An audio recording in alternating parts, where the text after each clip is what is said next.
आजकल महिलाओं में वासना, हवस इतना ज्यादा हावी हो गया है कि उसके नीचे एक माँ का ममता भी दब गया है। मतलब महिलाएं आज इस जगह पे पहुंच गई, इस स्थान पे पहुंच गई हैं कि खुद अपने बच्चे को, जिसको उसने 9 महीने तक अपने कोख में रखा और कोख में रखने के बाद जन्म दिया, उसका भी गला दबा करके हत्या कर दे रही हैं। ये कौन सा युग आ गया है और कौन सा वासना और कौन सा हवस इन पे सवार हो गया है। हेलो दोस्तों, स्वागत है आप सबका प्रभु कुमार 2.0 फिनिक्स में।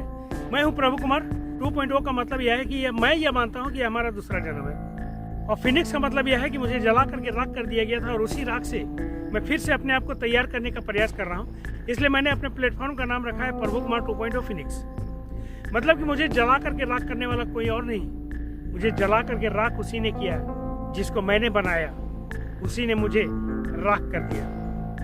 महिला सशक्तिकरण की बात हो रही है, महिलाओं को सशक्त बनाया जा रहा है। मैं भी महिला सशक्तिकरण का बात करता था और मैंने अपनी पत्नी को सशक्त बनाया, और जिसका सबसे बड़ा परिणाम मैं ही भुगत रहा हूँ। मैं ही अपने घर से, बाल बच्चों से, सबों से बेगाना हो गया हूँ। लेकिन मैं यहाँ बात कर रहा था उस माँ की, उस ममता की, जिसने अब ममता का गला घोंटने में जरा भी संकोच नहीं किया। उसके अंदर हवस, वासना इस प्रकार हावी था कि उसने जरा भी देर नहीं लगाया अपने बच्चे के, खुद अपने ही जन्मे बच्चे को गला दबा करके हत्या करने में। शायद आप लोगों ने रुचि शर्मा का नाम सुना होगा, मथुरा का वह केस जिसमें एक माँ ने अपने बच्चे की निर्मम हत्या कर दी।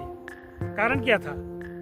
उसका पति ऐसा नहीं है कि कहीं बाहर रह के काम करता है, बहुत दिनों से आया नहीं है, उसका पति उसी घर में है, लेकिन इसे चाहिए था एक्स्ट्रा मैरिटल अफेयर्स या दूसरे किसी व्यक्ति से प्यार में पड़ी हुई थी और जिसके बातें कर रही थी, और जिसके लिए जब वो बातें कर रही थी तो बच्चा बार बार इसे डिस्टर्ब कर रहा था, मोबाइल मांग रहा था, या कुछ और भी मांग रहा होगा, पता नहीं। लेकिन बार बार जब डिस्टर्ब कर रहा था तो इस माँ को इतना गुस्सा आया, इस माँ का हवस, इस माँ का वासना इतना हावी था कि बच्चे को गला दबाने एक जरा सा भी नहीं सोची। उसने बच्चे का ऐसा गला दबाया और तब तक दबाए रखा जब तक कि उसका प्राण पखेरु नहीं उड़ गया। और प्राण पखेरु उड़ने के बाद रोना धोना बहाना वो तो चलता ही है, और वो चलने लगा।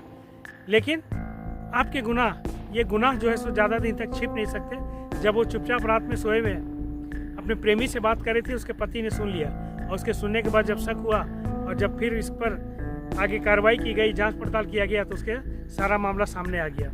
मतलब कि बच्चा भी गया, पति भी गया, प्रेमी भी गया।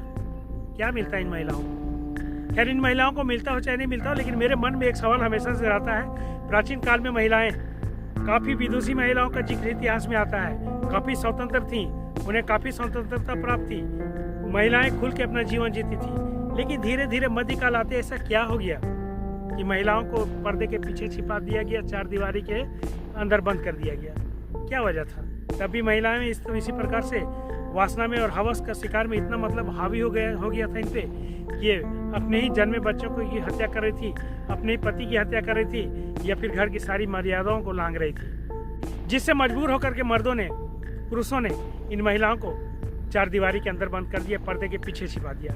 आखिर क्या वजह था?